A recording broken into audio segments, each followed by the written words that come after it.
Welcome to episode 94 of The Endless Stream. I'm Aidan, and this week I am joined by Brian and Kevin. Kevin gets a little lost along the way, but he does join us eventually.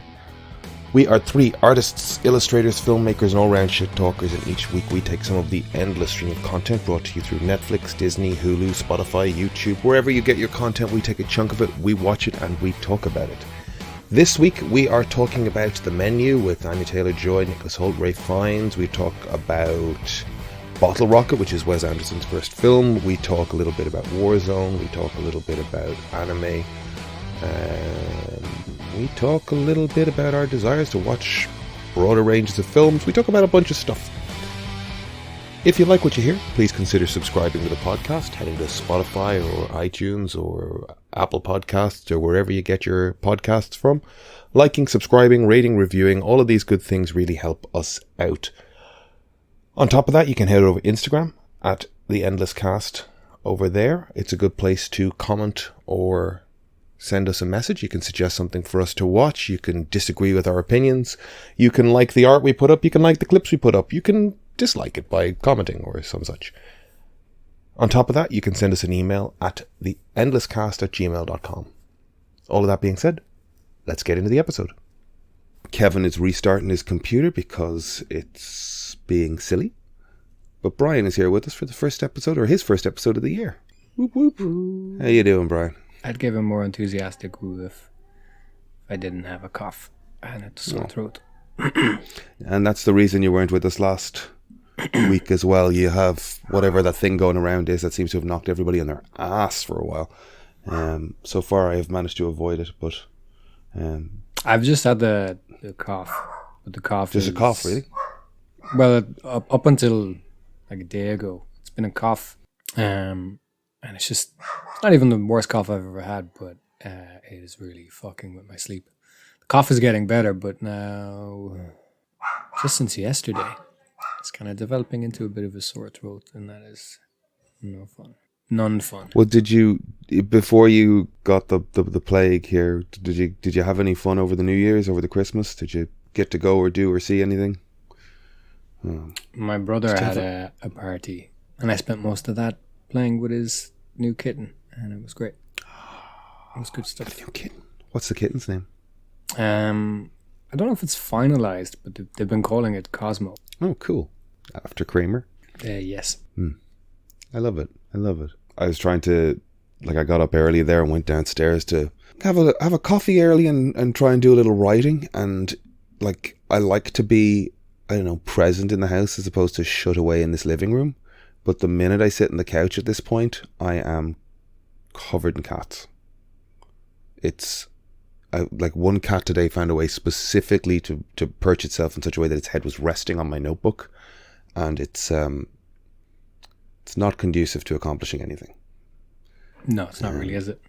No, it's lovely and all, and I do like the cats, but then you just feel like a hermit going, look, I have to actually try and do some work, so I got to get up and go back to me office and do that nonsense. I got nothing written. I mean, that's writing as far as I know. The thoughts are percolating. That is the process of writing. We were playing Call of Duty the other night, and I've uninstalled. I had a little app installed that, streamers and podcasters and stuff are probably aware of Voicemeeter Banana, I think is what it's called, and it just creates alternate channels that you can patch audio through. So your computer might have a default, desktop audio, a microphone audio and whatever, and it just creates alternate channels so that you can be playing a bed of music in the background of things without it going through your headphones as well, and just create separate channels. But it's fucked up my Call of Duty forever, and I've never quite figured out how to get it all lined up so that I'm hearing in-game events and I'm hearing the chat that I'm playing with and the microphone's going in. So I finally uninstalled it because I haven't Twitch streamed since my dad had his heart attack in 2021. It was a crazy stressful time, and I just went, I can't do this every day. I have to, whatever the hell. 2020, I guess, was the end of 2020. So it's just been a nuisance since then. But all that is to say, I finally got it working, and the proximity chat function in Call of Duty is fun now, that when you get close to people you can hear them talking. But the first thing I heard on Call of Duty was, Would you rather have nipples for toes or toes for nipples? It's a real thinker. Well, I mean, it depends on the toe and nipple length. I mean, nipples come in all sorts of sizes. Variety of shapes and sizes. Wide variety of shapes and sizes. And the question is, if we have nipples for toes, do they still function like toes? I think we have to. Ooh. Right? I was going to say, would they still function as nipples? No, but they still function as toes because you need toes. So would they be like sized up so that you could walk around? Because if that's the case, then can I have nipple-sized toes? Because I was going to say no toes, but then if we could have like little nipple-sized ones, that mightn't be so bad. Because here's the thing, you'd have 10 nipples versus 2 toes. Is that a good thing to you? As in 10 nipples would be bad versus 2 toes. But this is what I'm saying. So if you could have 2 nipple-sized toes and you only need one toe each. Like if you had like a tiny little micro baby toe for a nipple, that wouldn't be so bad. But if you had like toe length nipples, that'd be fucking disgusting. 10 of them. That's I think that just the flaccidness, the various states of nipple that one encounters,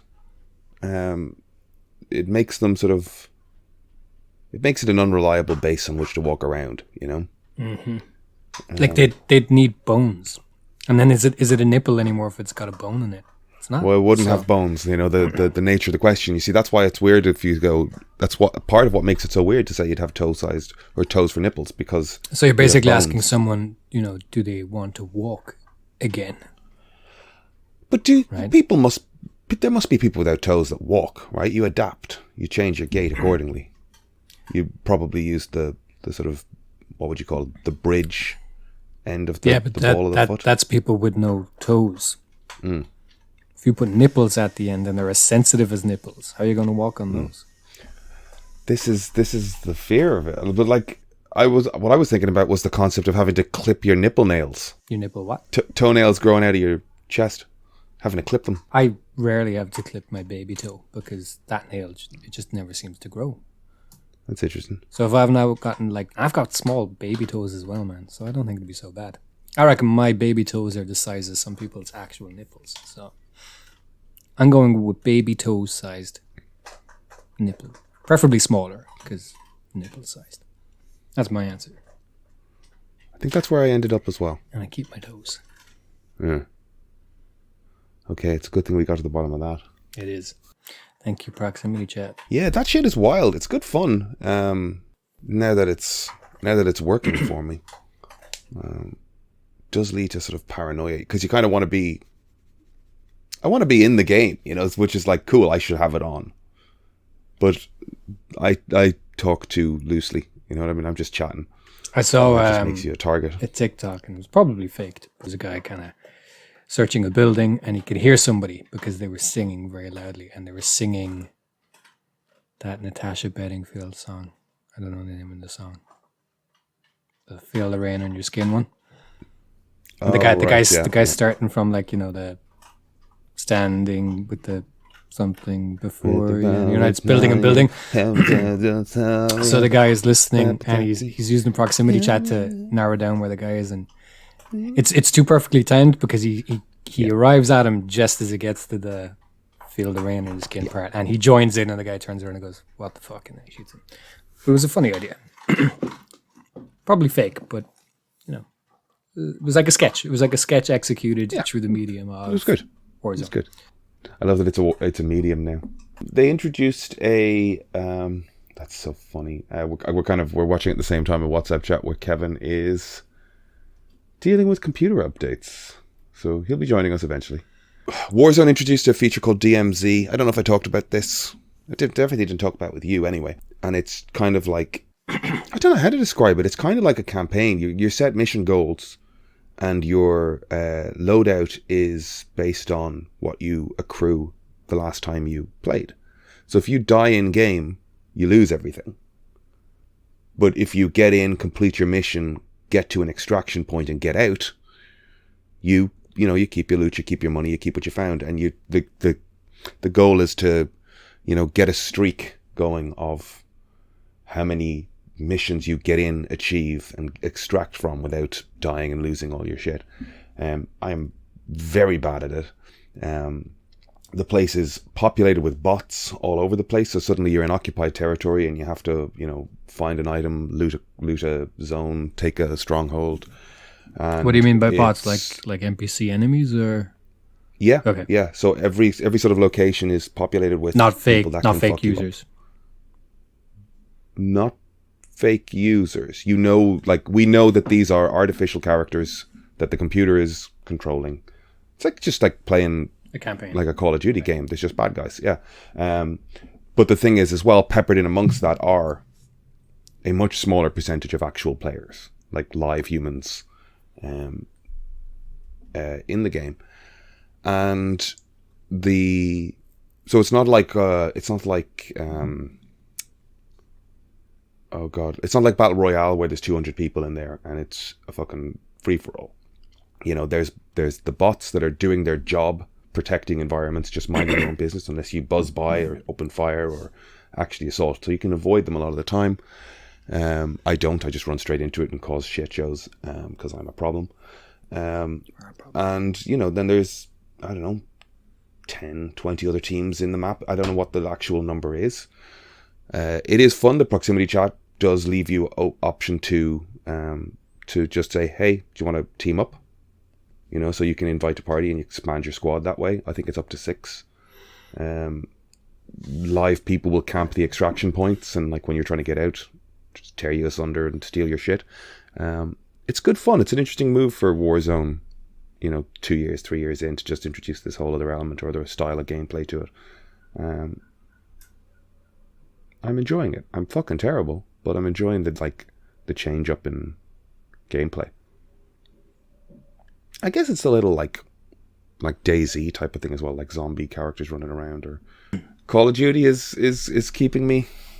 2020 I started playing that fucking game. I definitely look fucking like, if you were to take a picture of me at the start of the pandemic and then this screenshot. I think if you take any screenshot on... Did you get anything nice over Christmas?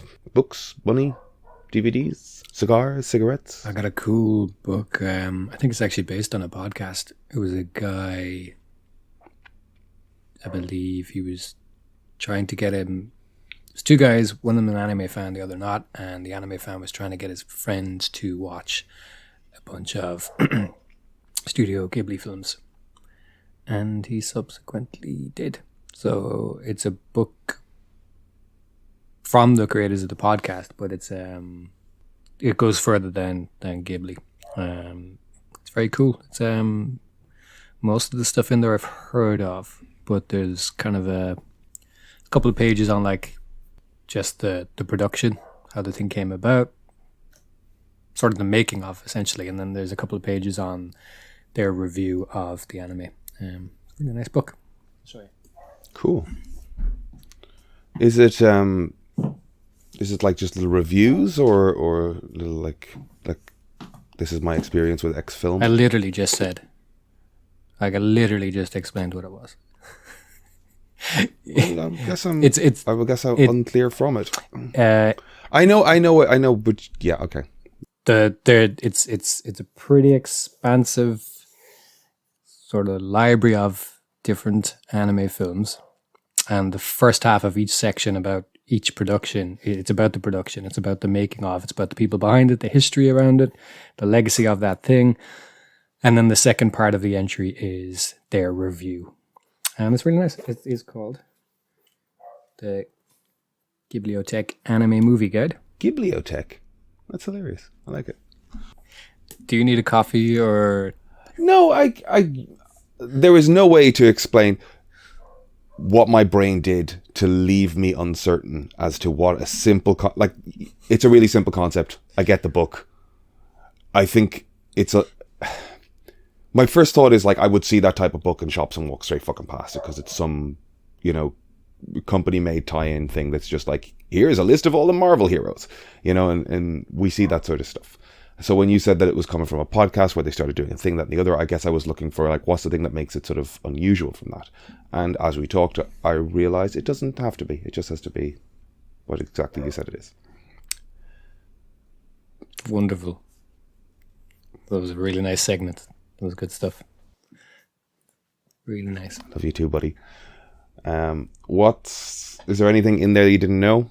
Any films in there you've never seen? There's a couple of films I haven't seen. I think I've heard of most of them, but even like I think the first one up is I don't think I'd heard of it, and I haven't seen it. It's called, one moment please. It's called Panda and the Magic Serpent, or The White Snake Enchantress.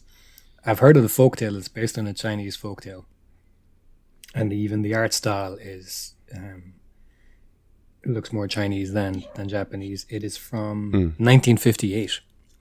So, Jesus. yeah, so I hadn't heard of it, hadn't seen it, but like I said, I had heard of kind of white serpent. Well, even just little bits of it.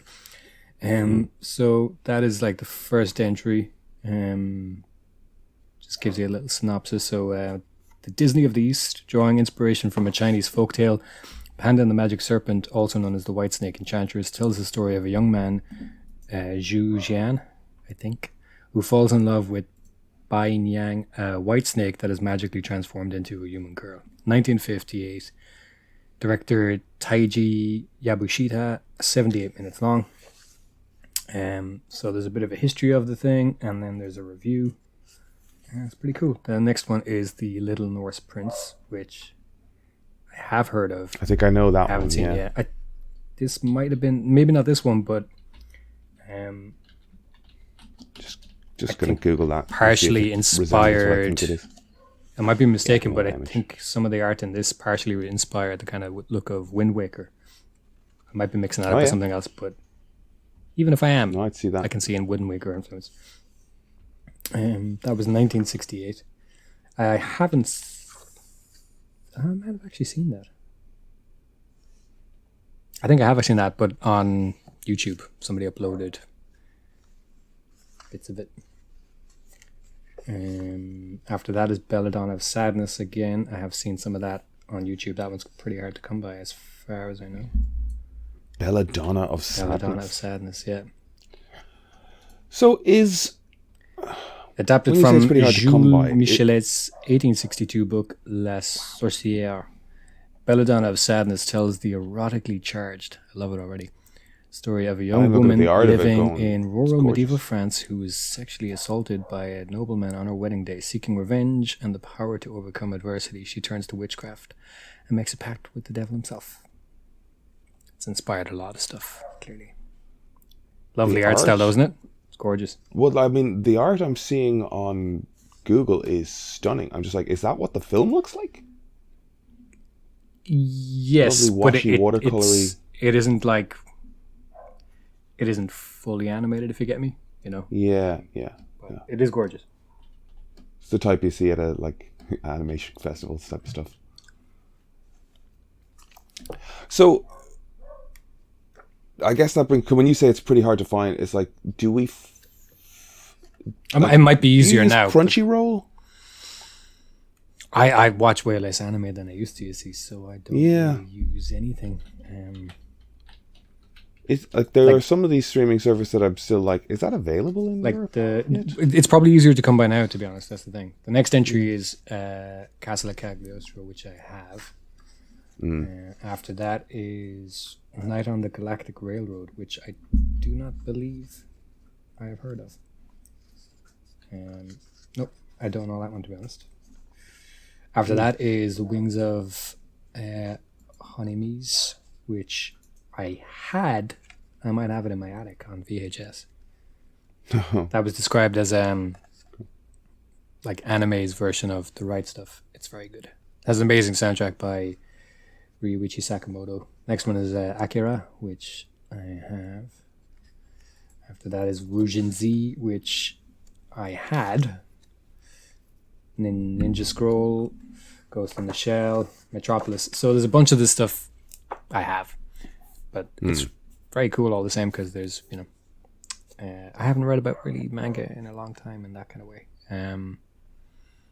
I recently found like a bunch of old issues of Manga Magazine, and that's where I kind of got my first intro to it, along with World Cinema, because they reviewed Hong Kong cinema and stuff as well. So that was the first time I would have read reviews of Wong Kar-wai films before I'd ever seen a single one.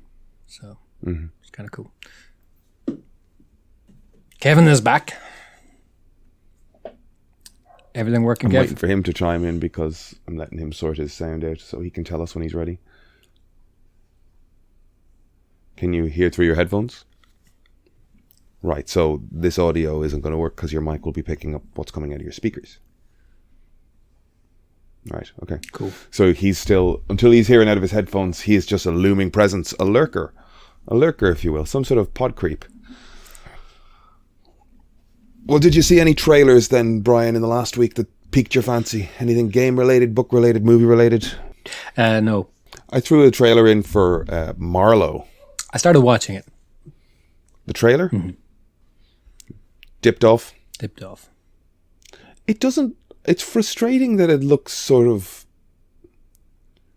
I don't know if it's the digital photography or the cinematography or something about it looks kind of soap opera-y, looks kind of like cheap production values. Somehow it, like, again, it must get, like, making anything period is not cheap.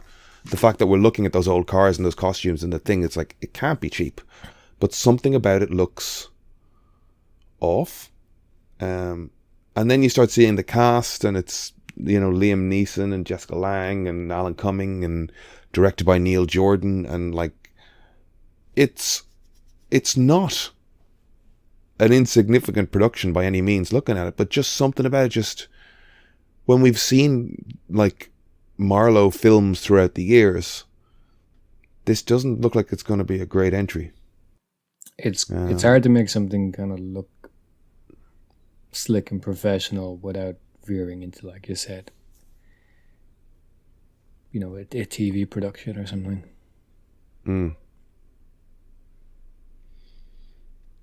I watched Collateral recently, you know, which was presumably shot on digital. Really? I think it was, yeah. Interesting. I think that's Michael Mann, 2004, 5? 5, I think. Mann was big into digital because you could shoot at as night. Well, not even that. You could shoot at night better, and you didn't need like as an elaborate a lighting setup, so he could be a bit more guerrilla kind of, I guess, with the setup. But like that looks is the difference then there that he's always got like a great location. Is that the difference? Because it still feels cinematic, you know. It looks digital, but does he just have a better eye for composition? Is he working with better cinematographers? Or, you know, he's kind of famous for having these great locations in everything he shoots, you know. Does he just have really good location scouts? Like is it the voiceover as well? Like Liam Neeson's particular voice trying to do that hard-boiled detective thing as well almost seems caricature. You know, it's the like, she walked into my office and I knew she was trouble. You know, like that sort of, like, I'm not attempting a Liam Neeson impression, but like it's that sort of hard-boiled detective stuff. It's all of the elements. Like, I was a big fan of that Perry Mason show, and that's the same era and the same essential vibe, but that looked and felt correct. Yeah. So I mean, is it a post-production thing? You know, which I'd imagine it could be, because there's certain production companies, you know, like I think we're talking about Anonymous Content and stuff, and the kind of people behind shows like Atlanta, or even something like Barry. You know, there's a I think there's probably a significant post-production component in those type of productions. I think it shows. Could it be that does this just have the kind of production side of things, and then is there kind of a lack of, is the post-production an afterthought? Because you can't just light it and shoot it with like fancy cameras and kind of have a look. There's things you need to do afterwards, you know. You know, it was even color shot grading choices. and stuff. I mean, and I'd have to watch it again, but like shot choices that, like, I'm sure there's a big like sweeping pan around a 1930s car speeding around a corner. And it's like, that's feels so energetic and dynamic and modern car chase rather than that era, you know?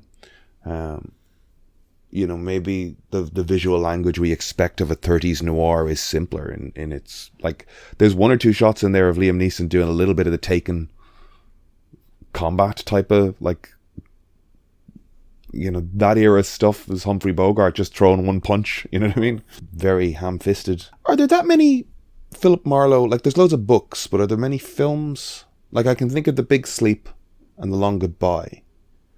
And I have this idea that there's loads of films, but when I look, I'm not sure if they aren't all like... Yeah, I mean, there's a lot of detectives occupying the same space. So there might only be a handful of Marlowe films, but there's a bunch of other private investigators that kind of fit the archetype, maybe. Bogart played Marlowe and Sam Spade. Robert Mitchum seems to have played Marlowe as well. I love the Elliot Gould one. I love The Long Goodbye. Fantastic film. And I think part of that as well is like just going, okay, it's Marlowe, but we're in the late 60s. Let's just shoot it in the late 60s and have it be what it is, you know?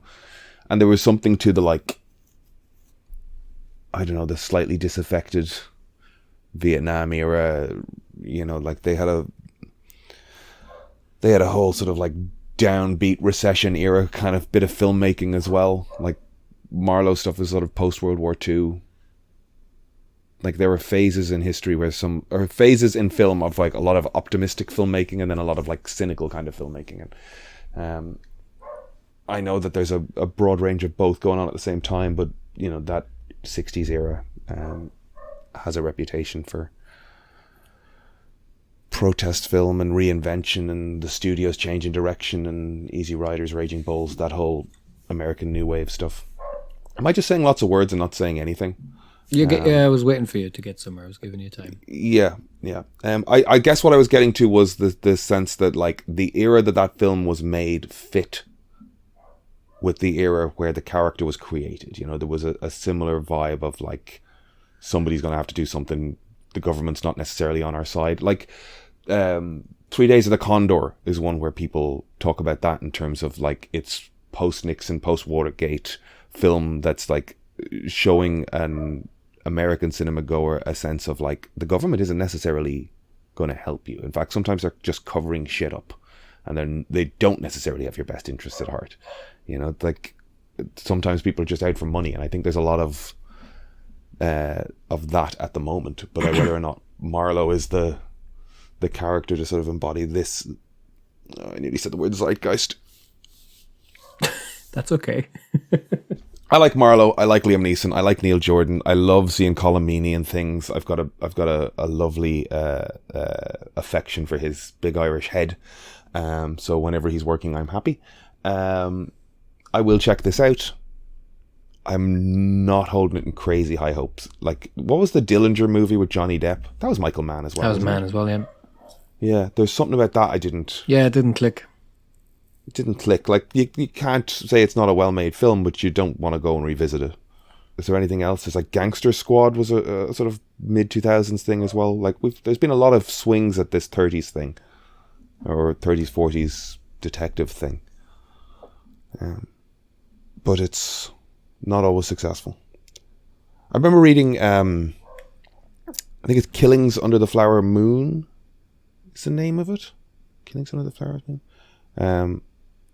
I was reading it when I broke my leg, and it's something that Scorsese has since optioned, and it's about how a tribe of Native Americans, their reservation was inadvertently like on, I think, oil land.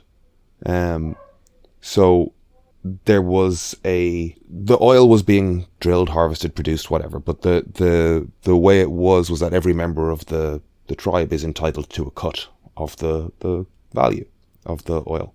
And somebody, I can't remember all the ins and outs of the scheme. Somebody just slowly started killing off numbers of these people in such a way that was sort of advantageous to the oil producer. Basically, it was like they were taking rights, entitlement, whatever. They were going to make money off of getting rid of the natives that were living on the land. I bring that movie up or that book up because it addressed the idea that like there wasn't a centralized concept of policing in the 20s and 30s. There wasn't computers, there wasn't records, there wasn't shared databases, there wasn't a lot of cooperation. And that's why the notion of the private detective blew up. The idea that like if you wanted something investigated, if you wanted actual police work to be done around a grievance or a crime or something done against you, often you had to employ somebody to just actually do the work because the police weren't going to do it. And that was like, reading that was a real, I loved it. It was like a nice eye-opener, or an explanation as to why detectives became so prolific in that era and why it's not really a thing anymore, and we have to couch it back then. There aren't as many sort of private detectives or an obsession with private detectives at the moment. We still make noir movies and stuff, but, you know, private detection is a very niche thing at this point. That case led to the formation of the FBI, I think, or was one of the first cases that the FBI were actually investigating, because it was a cross-state kind of like and reservations crime. There was, I can't remember the specifics of it. I read the thing in 2017 on a lot of morphine for a broken leg. So it was in one eye and out the other as I was reading. Still some of that morphine kicking about, I think. Good book. Martin Scorsese's making it. I think DiCaprio's in it. I think De Niro's in it. It's coming. Looking forward to it. It informed my understandings of film noir and detection and policing. Ramble. Kevin, how you getting on? No bueno. This is great. You're like Lindsay Buckingham in that SNL sketch. We'll get time to talk to Kevin before the end. Brian, what up with that?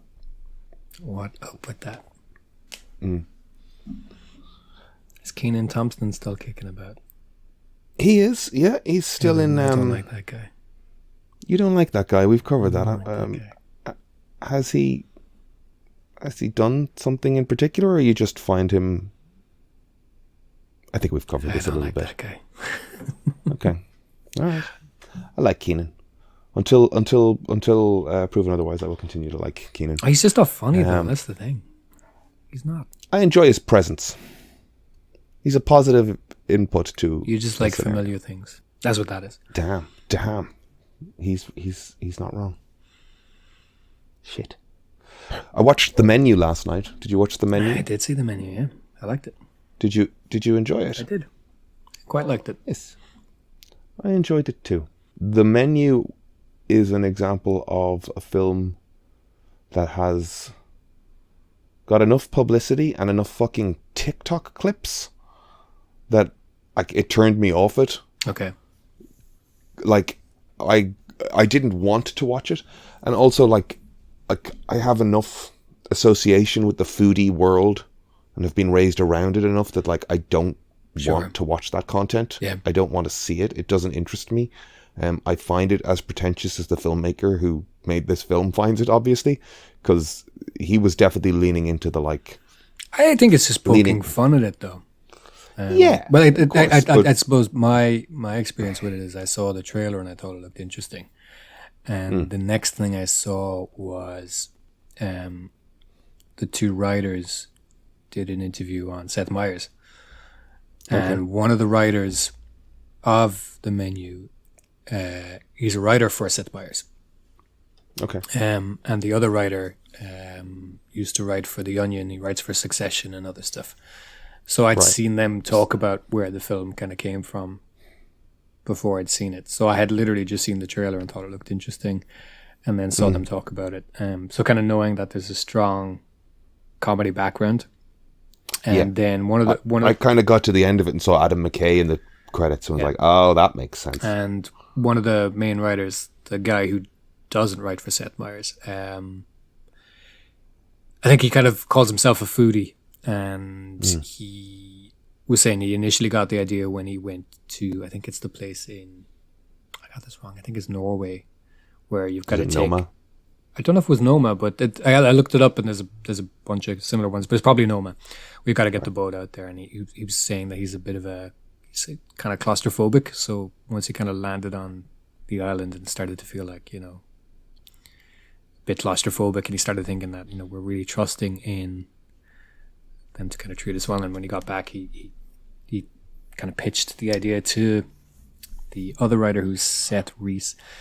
So it's very easy to go from, like, I don't mean, like, once you see it, once somebody has twigged it, written it, and presented it in front of you, it's a very logical step to go, oh yeah, the obsession and dedication to this stuff is very cult-like, or can be seen as very cult-like. Sorry, you were saying? No, it's just I as much as I think, I don't think they necessarily think it's entirely pretentious. I think they just kind of looked at the extreme version of all types of food appreciation and then looked at the worst version of it. So the people who just have the money and spend money, the pretentious critic, the devout foodie. I don't think it's necessarily calling any one of those things wrong. It just gave us the worst version of each of them. Yeah, but it is highlighting highlighting the worst version. Yeah. Which you can do with anybody's love of any thing. Exactly. You know what I mean? You can do that with anything. And Ralph Fiennes is great. I enjoy John Leguizamo. Anya Taylor-Joy.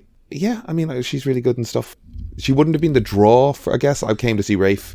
I think Rafe did a great job there. I've only seen, Nicholas like I said, that one trailer, so I don't know if I don't know if it was a bit of misdirection in the trailer or if it was just, like I said, I'd seen that one trailer, but it kind of made it seem, going to spoil stuff a bit here, but it made it seem like Holt and Joy's characters were more of a couple that kind of found themselves in a situation, whereas from the start, Nicholas Holt is terrible. He's a fucking, he's a prick. He's awful. Yeah. Is this a menu? Yeah, I watched it. It's very good. I'm back. Hello, everybody. And that's been this week's episode of The End of Stream. Goodbye, folks. Oh. But sorry, Brian. Yes, the menu. Go on. Nicholas Hoult was great in it, but go on. I think in the first trailer, maybe I picked it up wrong, but it made it seem like they were more of a kind of a loving couple. Established couple, yeah. Whereas right from the start, it kind of pulls the rug out from under you, which is good. Like it, and I like that the trailer. There was a bit of misdirection in the trailer. I thought that was yeah. Good. I mean, I think that, like, it's a lovely little thing where it's just like that one moment where he's like, oh, I didn't go to prom. Like, none of the cool girls said yes. And it's like, and she goes, oh, babe. And it's like, that's a nice, like, I haven't seen the trailer. I'm just going, taken singularly, that moment is sweet. Yep.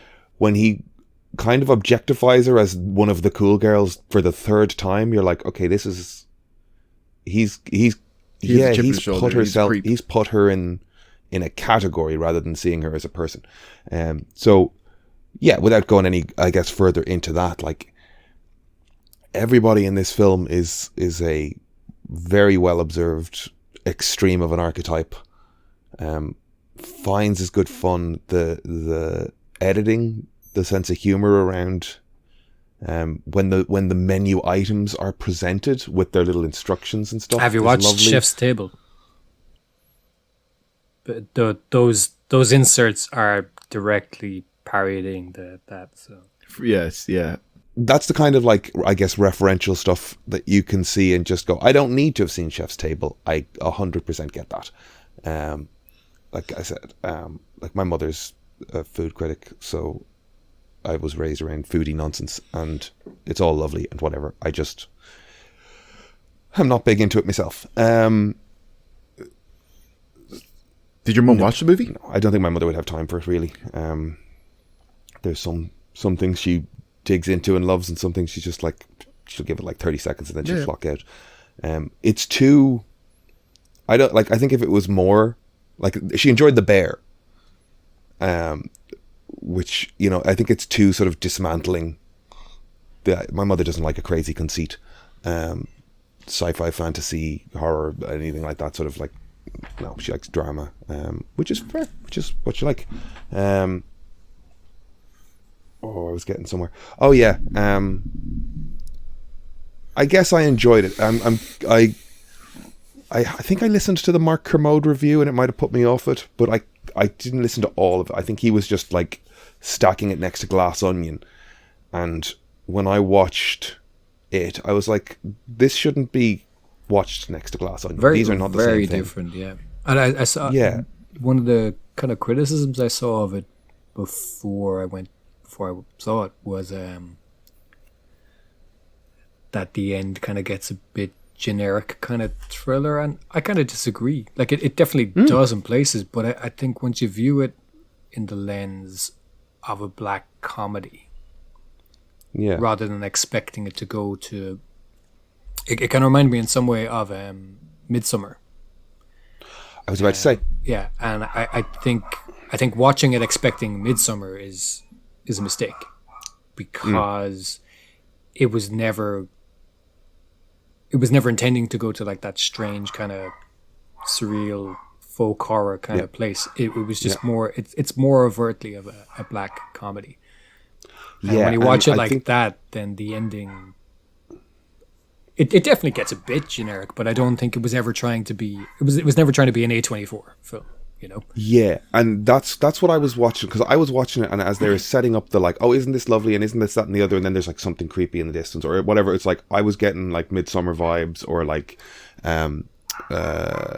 Wicker Man kind of. Yeah. And I've said to you before, I don't know what it was about that particular, because like growing up, you watching TV shows, every TV show cribbed like the stories that were like, I've seen Stargate SG-1 do the Wicker Man, I've seen X-Files do the Wicker Man, I've seen Randall and Hopkirk do the Wicker Man. I've seen so many versions of that, and I've seen same things for A Christmas Carol and It's a Wonderful Life and whatever. You pick a sort of familiar story and you tell your version of it and whatever. So I'm kind of hypersensitive specifically to the Wicker Man because I don't like it as a story. I think part of it is it's doing its job. It scares me. I don't like that idea of rural isolation and cults.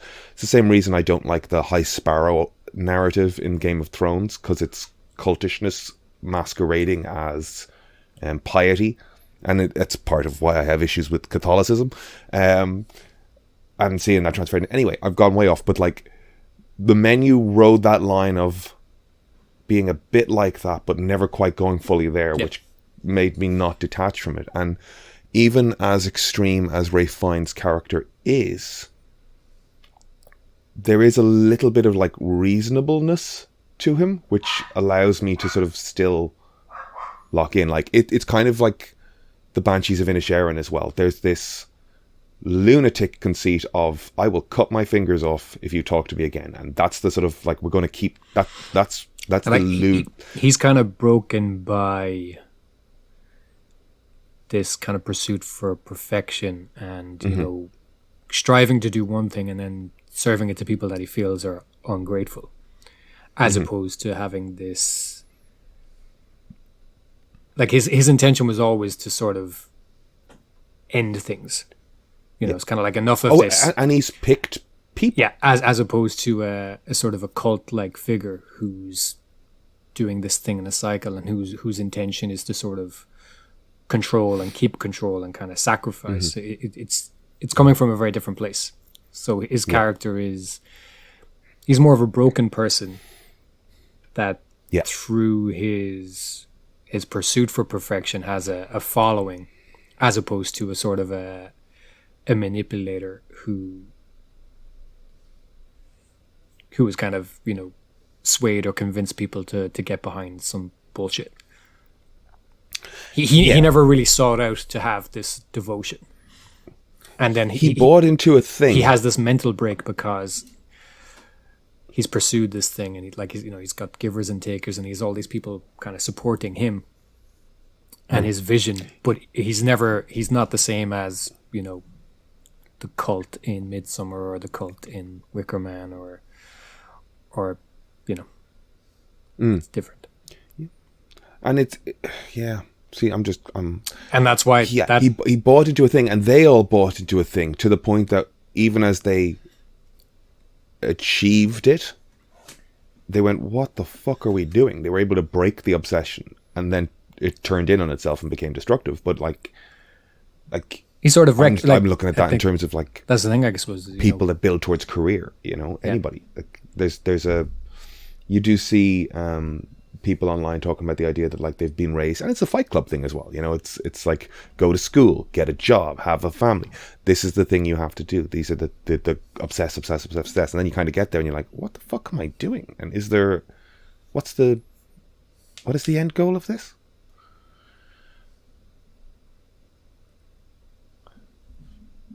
I enjoyed it way more than I thought I would, is basically where I'm getting to. And the more I talk about it, the more I'm like, oh yeah, I did really enjoy it. In the cinema at the same time as it, and also on Disney Plus at the same time, was Barbarian, which you should at least attempt to watch. Did you talk about it yet? No. Kev, you watched it? All right. Well, I will. If I watch it, will we talk about it next week? Okay. Yeah. And that gives us a bit of like. Are you now going? Oh fuck! He's going to actually have to watch it. Yes. Okay. All right. Well, then I will watch it, and we will talk about it next week. Okay. I'm endeavoring to watch. Yeah, it's awesome. More films this year from a wider range of places. I definitely think I fell into a Marvel rabbit hole. We've talked about that. A Disney Plus cycle, and I think there's better and more varied to watch. To that end, we've mentioned on here that Kev and I signed up for Letterboxd, and I'm kind of using that to like browse around the place and try and find some stuff. Have you watched on Colleen Coon yet? No. See, that's part of my No, I won't. I need to watch Stuff. shit of substance. Not even of substance in a way that the stuff that we have been watching isn't, but it's just like I'm a little wiped out on explosions. That being said, trailer for Ant-Man Quantumania. To bring it back to our Marvel roots, did you watch the trailer, Kevin? Yes, I watched some of the trailer. I don't watch all of these trailers. I watched a good portion. Did you see MODOK? I saw the MODOK with the mask, but there's a shot of him without the mask. Is there? Yeah, I saw a freeze frame of it. I mean, like, you know, it's so corner of the shot, and it's so trailer a few months out that I'm like, maybe it's gonna be better. Like, it's a horrible angle. Like, he was a gross looking character. I remember there was a toy of him when I was younger. I saw it in a shop, and I really wanted it, but I didn't get it. But it was gross, you know. He's a gross looking character, so anything like that, trying to make a realistic version of it, it's going to make people uncomfortable. But that's why you shouldn't just scale a man's head up. But that's the thing. I was surprised that they didn't deform him. Like, it literally just looks like Corey Stoll's head. Yeah. It's odd, but I won't judge it because we're still a few weeks out, and that was a weird angle, you know. I've heard they've done a bunch of different reshoots, kind of shuffling stuff around. Apparently, initially Kang wasn't as major role in it, and now he is. Same for MODOK, I think. They've shuffled a lot of stuff around, basically. I mean, I'm just dropping an image into the chat here, Kev, because I don't think you're a Doctor Who head. But speaking of Doctor Who heads, this was a character from like season 1 of Doctor Who back in 2005 called the Face of Bo, and it was, you know, an aged entity, and it's like that's 2005 and a limited Doctor Who budget, and it's just a big giant animatronic face, but it's deformed enough, and you know, like it. That's kind of what I was expecting from MODOK, even if you tell me it's Corey Stoll having been, you know, inverted and revised by his trip to the quantum realm or whatever. That's more in line with what I was thinking I'd see. Like the weird stretchy head feels like an Instagram filter, you know? Or like big head mode in GoldenEye from 96, 97. Do you think Ant-Man dies at the end? No. Nah. But there's posters where like Ant-Man's helmet is cracked. That's got to indicate something, right? He's got to be dead at the end. Don't you see a smash in the movie? I don't know.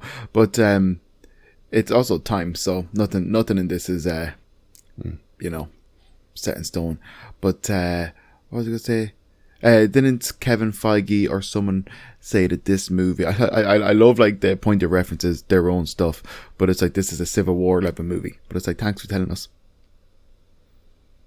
You know? Yeah.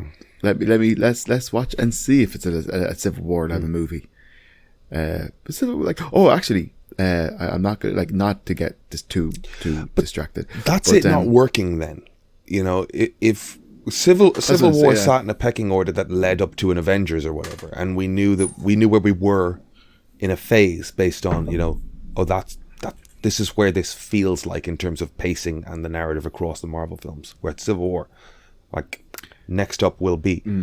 You know, if they have to go, hey, this is how you should feel watching this one, like that's me not. We've covered this as well. Like the phase thing has gone wobbly because we don't know. Yeah, how it's structured as such, the points to note. To say, like, if they were building up to something to say, like a secret war, you could understand that there may be events before that in the comic books that they can, you know, do in the movies and stuff, like a civil, you know, like different points. But I was going to say, I did see a movie. I haven't really seen anybody talk about it whatsoever, actually. But I did see a little kind of video that Marvel posted on their YouTube that said the MCU future is already written, you know, and it starts just showing you all bits and pieces of, like, say, the Infinity Stones, the original Infinity Stones with Thanos and all that kind of stuff. And it starts showing you, like, say, the Avengers coming together and all that kind of stuff in the comic books, you know. And I think that this basically the message of the ad was, like, all the stuff that you love, the MCU and the screens that you love, that's all, like, that's all been written. You know, that kind of way, like, that exists already. Go look at our books, you know. But it's kind of like it's also like they're alluding that, like, anything that it's going to come up has been done already. You know what I mean? What I was going to say is, like, it's first of all, it's rest assured we know what we're doing, and secondly, I haven't seen that ad, but the first thing it made me think is the amount of sort of Warner Brothers outreach and James Gunn on Twitter saying, you know, I haven't written this script yet, and I haven't written that yet. Like somebody suggested casting, because he keeps addressing the idea that, like, look, we're at very early stages, we're going to work this out, it's going to be cool, it's going to be grand. And Marvel's response is, it's already written. You know, I interpret it as a little dig, but maybe I'm way off. Not a little dig, like a gentle nudge. Yeah. We're not doing this, but, like, I googled, like, the list of what films are in the sort of Criterion collection, and I was just having a look up and down and doing the, like, how many of these have I actually seen type of thing. So I'm not going to do the, like, you know, people who are like, oh, the 100 greatest books of all time, and they go reading through them. But I am, as I say, looking for a broader range of film and stuff. But that one made me think of there was the Criterion Channel. Was a streaming service that was supposed to be, like, classic movies accessible. There was, I think, Turner Classic Movies had a streaming service for a while. Yeah, TCL. Is there one? Has one established or got a foothold in Europe yet? Like, Criterion is still US only, I think. Every so often I do check in there, going, I would like to, like I don't. Amazon seems to have a pretty shitty selection of those, and Netflix does as well. Like, they had more at one point and they pulled them all off. But, like, I would like a broader range of films available. Speaking of Amazon, go on. The Roadhouse movie. Oh yeah, there was a couple of photos, like, that thumbs down is indicating that you don't even want to talk about it, or it looks like dog shit. Oh no, it looks like dog shit. We can talk about it. Yeah. I'm really disappointed in Jake. I don't think people are aware, man. That's the thing. That's the thing. So I googled it, and there is a lot of articles abroad, not from Ireland, that state that a person is suing a person. Yeah, sure. Look, so it's the first but, like, acting the role for Conor McGregor is in a Roadhouse reboot with Jake Gyllenhaal. Some pictures appeared. If you're in Ireland, there's a bit of controversy around Conor McGregor that's been very evident in the news. Locals have a different opinion of him than the world seems to have. I think it's not evidence in the news. Yeah, I don't know. I keep looking at it in terms of, like, you know, like, there's a couple of examples of media stuff where it's like, if you were in LA, you knew this person was doing this, or you knew that person was doing this. Like, local news for local people. Yes, I know that. Yeah. Yeah. Every time I see somebody bigging up Conor McGregor or talking about here's the thing, right? I get very squirrely. Right around the time of... Me too. Gross. When would it have been? Probably post Aldo, but kind of before fighting Diaz. So a couple of things happened. So, like, Conan, who I think did he sign with... There's a couple of different threads here. One, you've got William Morris Endeavor, which I think might now be called Endeavor. And the CEO of that is Ari Emanuel, I think.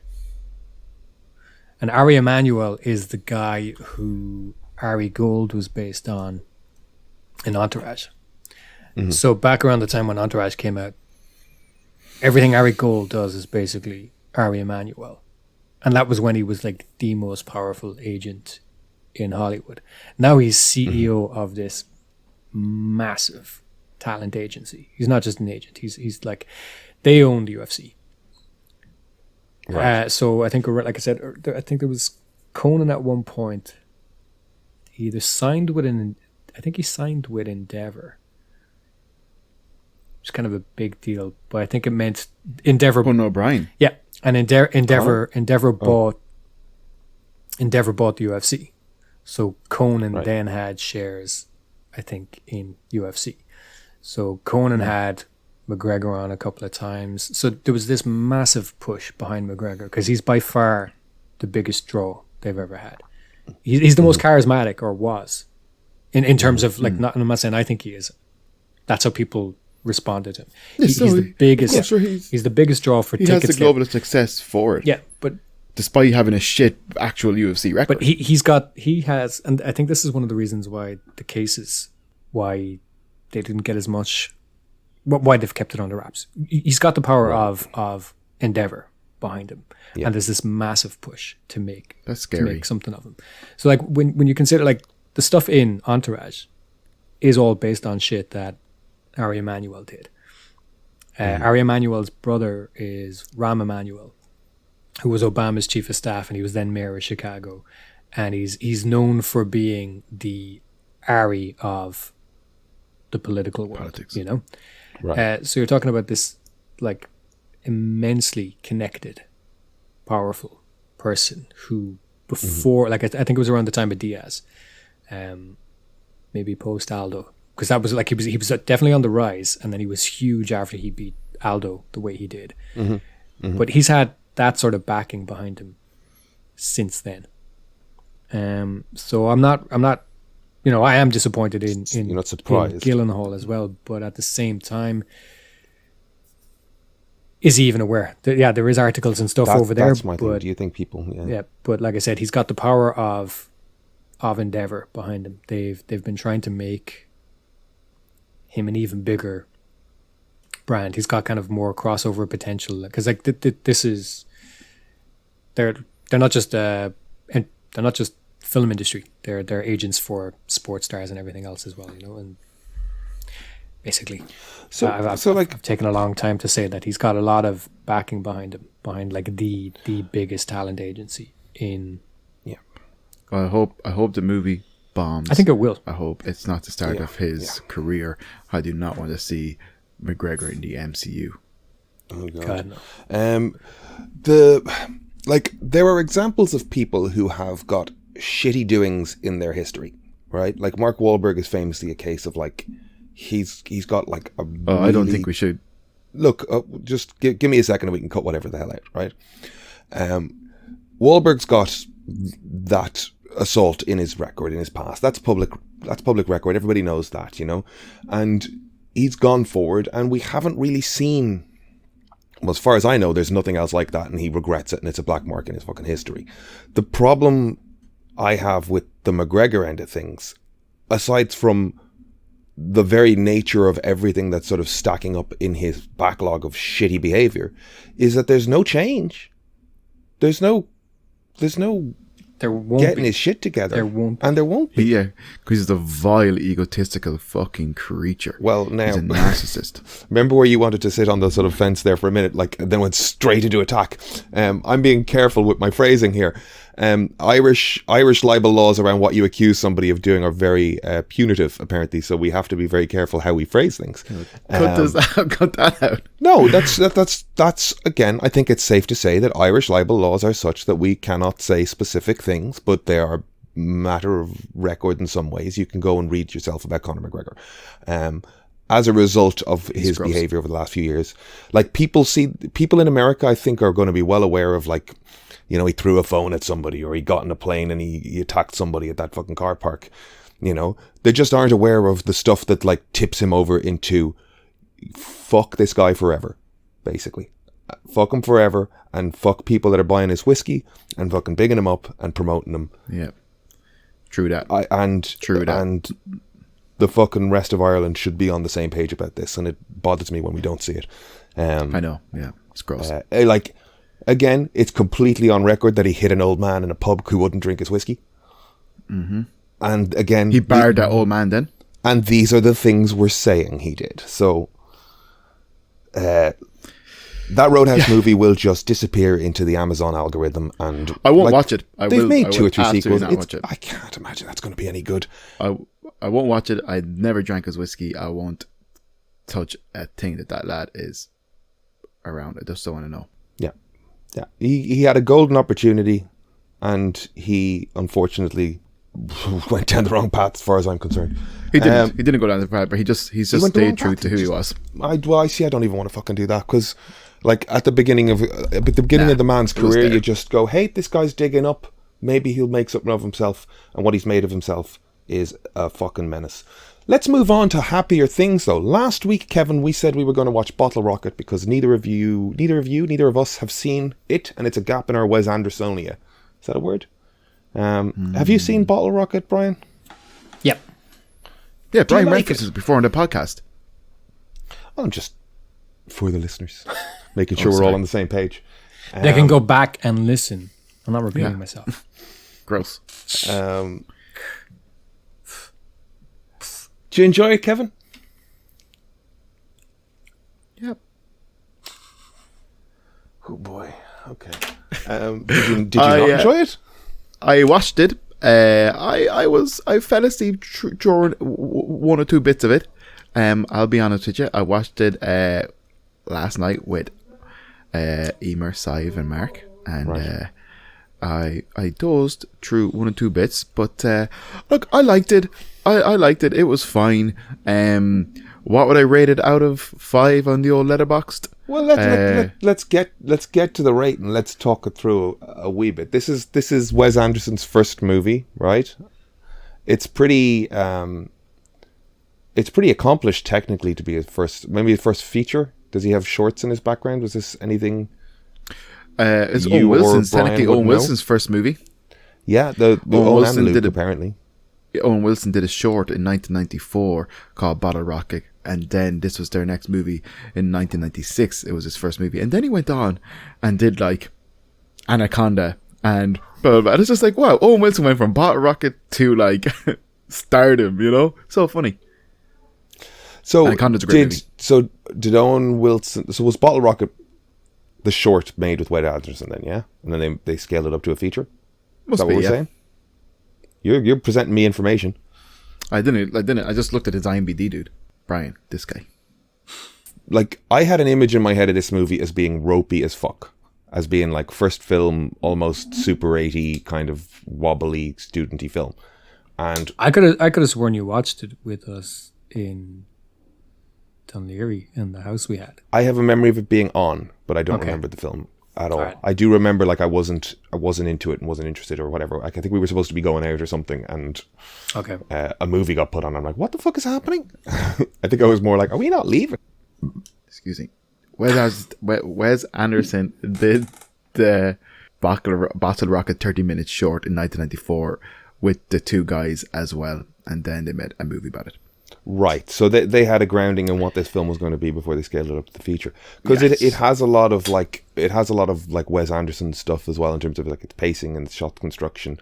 It's a little looser, it's a little more traditional. The second half of it definitely feels more Wes Anderson for sure. Once they have the Volkswagen and they're all in the yellow jumpsuits and they're all kind of being, just chaotic, goofy caper.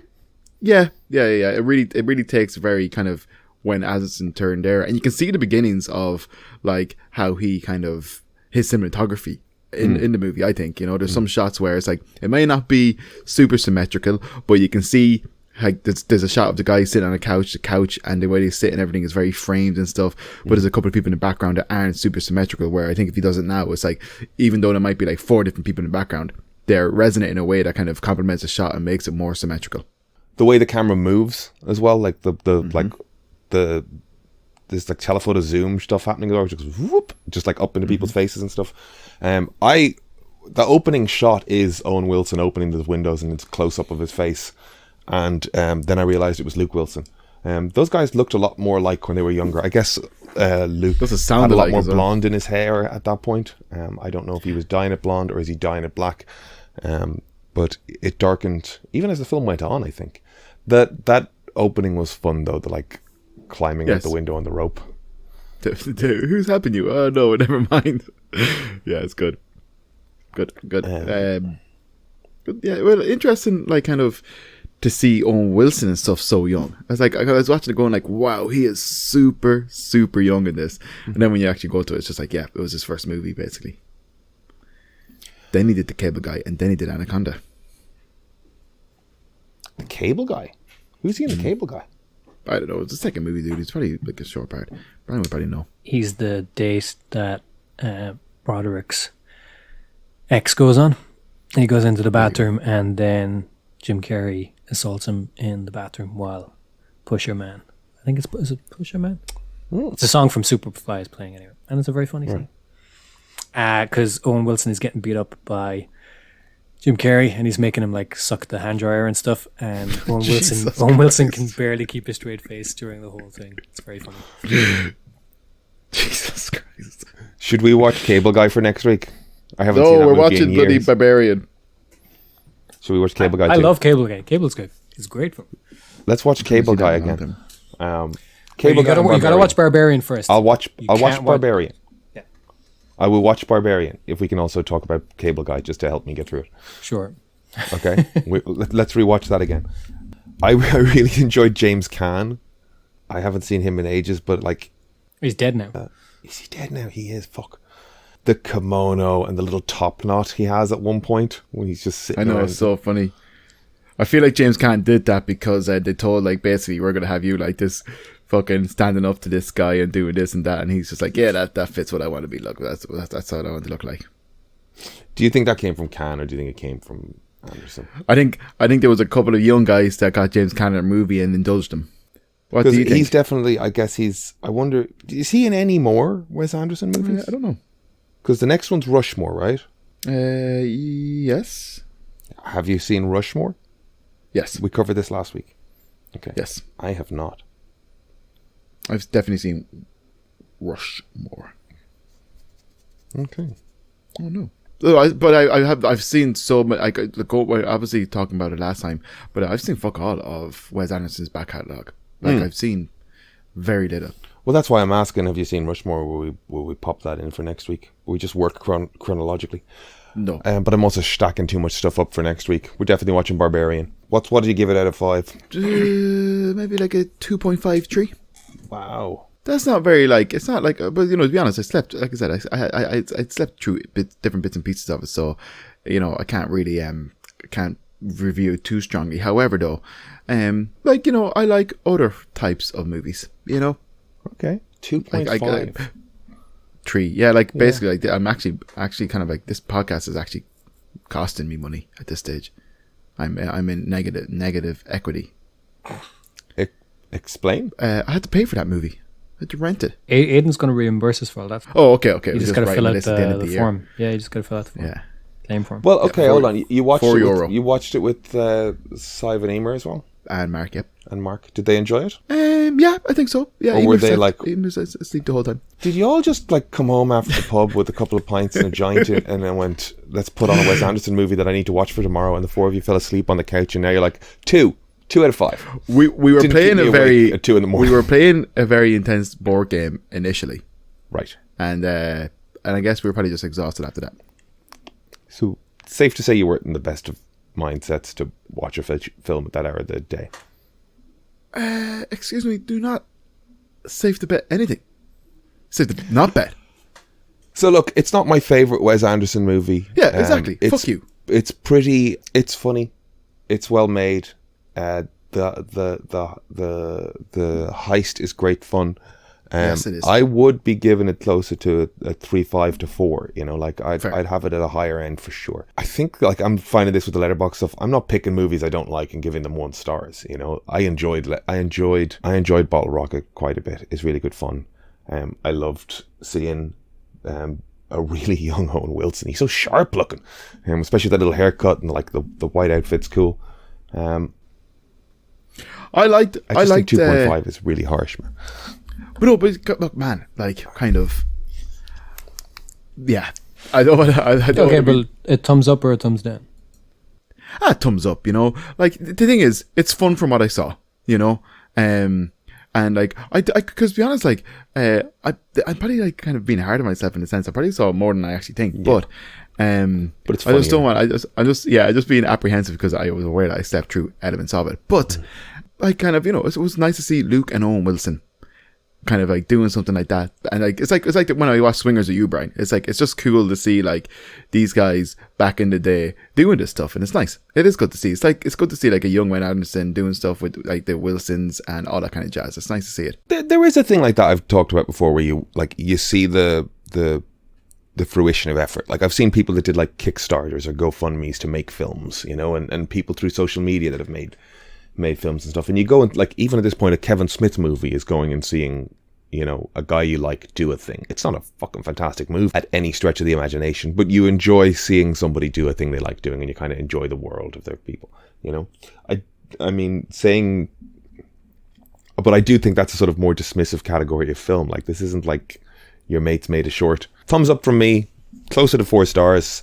The only reason it's not is it's a little slow, it's a little aimless in places, but that's also just the nature of making a movie at a tiny budget in the 90s. Yes. Yep.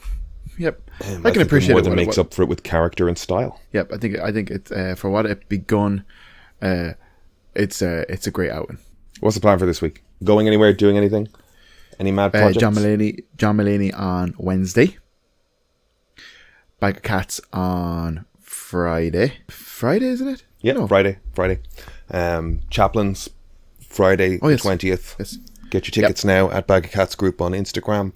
Yes. And then We have a great lineup. It's going to be fun. Yep.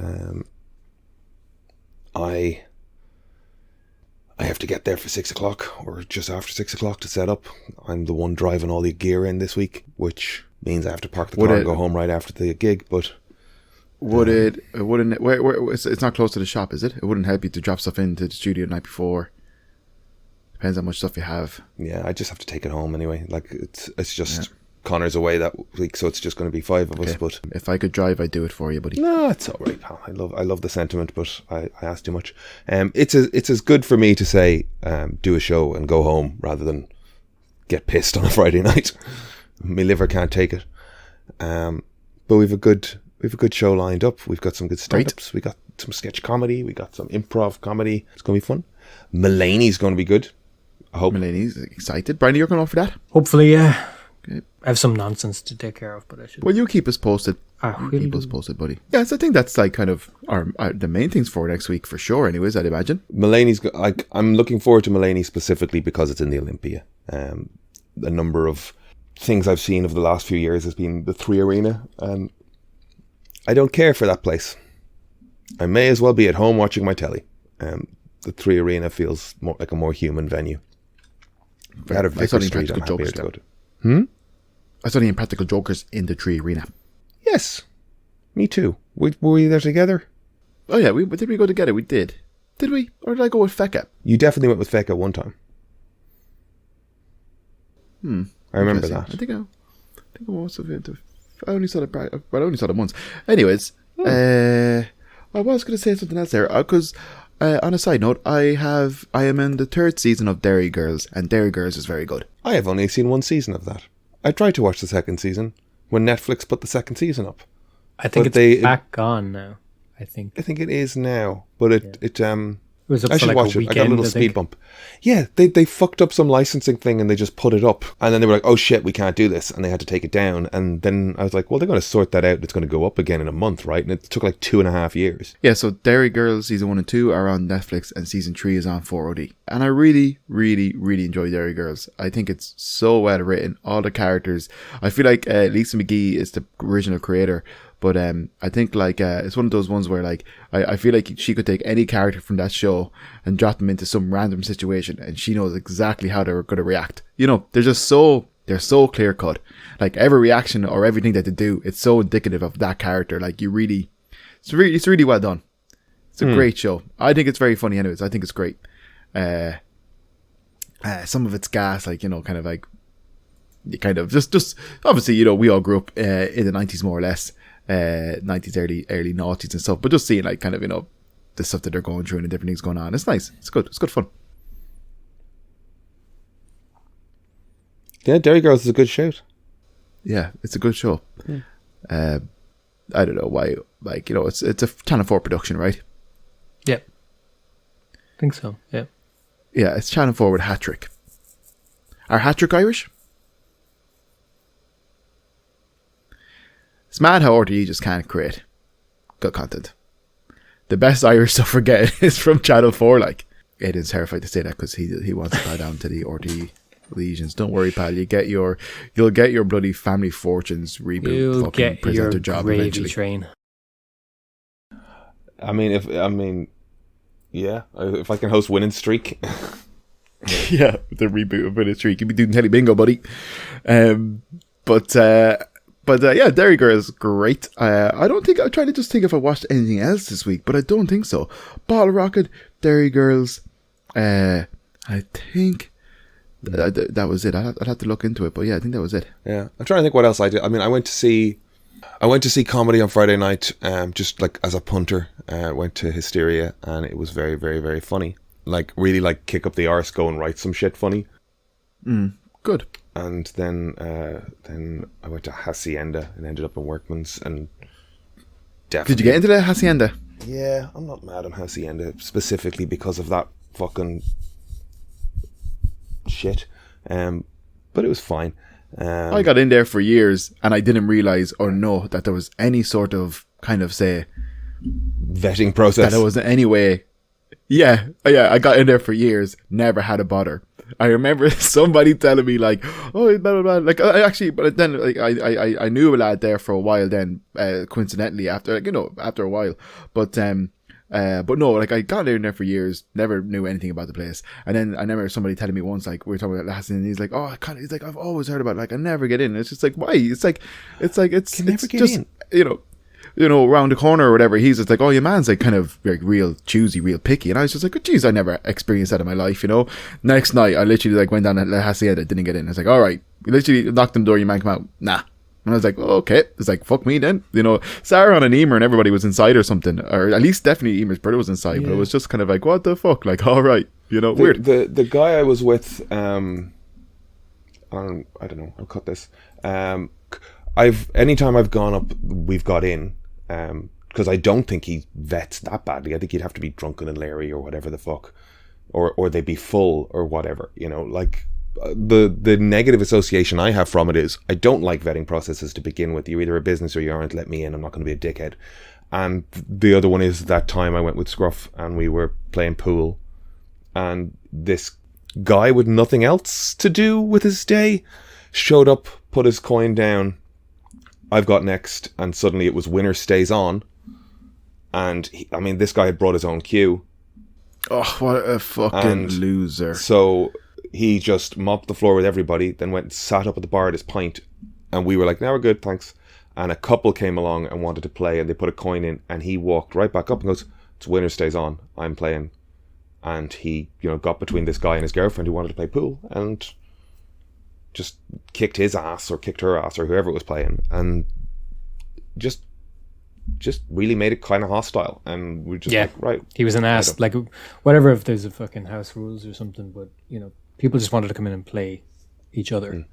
But also, don't be that one guy enforcing the house rules. It was kind of empty as well. It was like a Sunday afternoon. There weren't a lot of people around, And the guy with his girlfriend, he went up to the bar and was like, "Here, listen, like, there's 2 pool tables here. I just want to play with my girlfriend." And the bartender's response was, "Get better."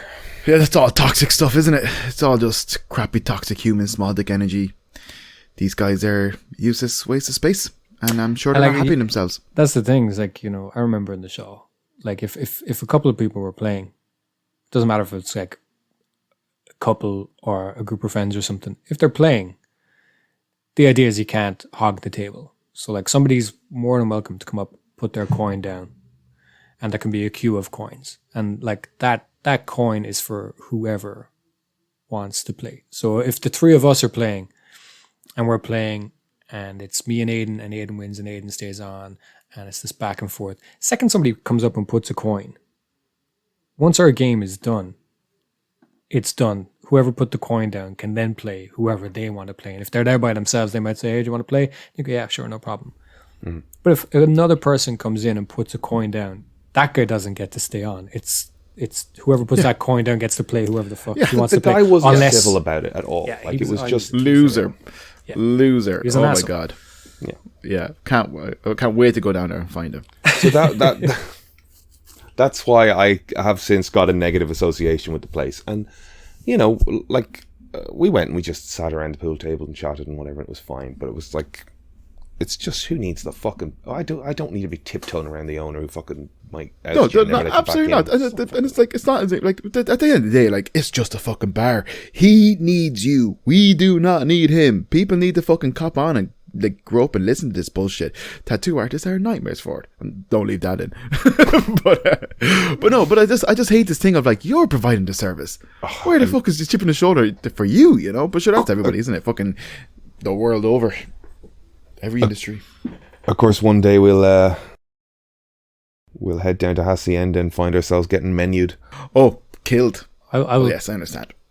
I will glass someone before I let that happen. Yeah, he's an older man. I'm not the strongest, but I could definitely overpower him. How many old men in a pub do you think you could punch? Oh, 100. Easily. That's a minimum.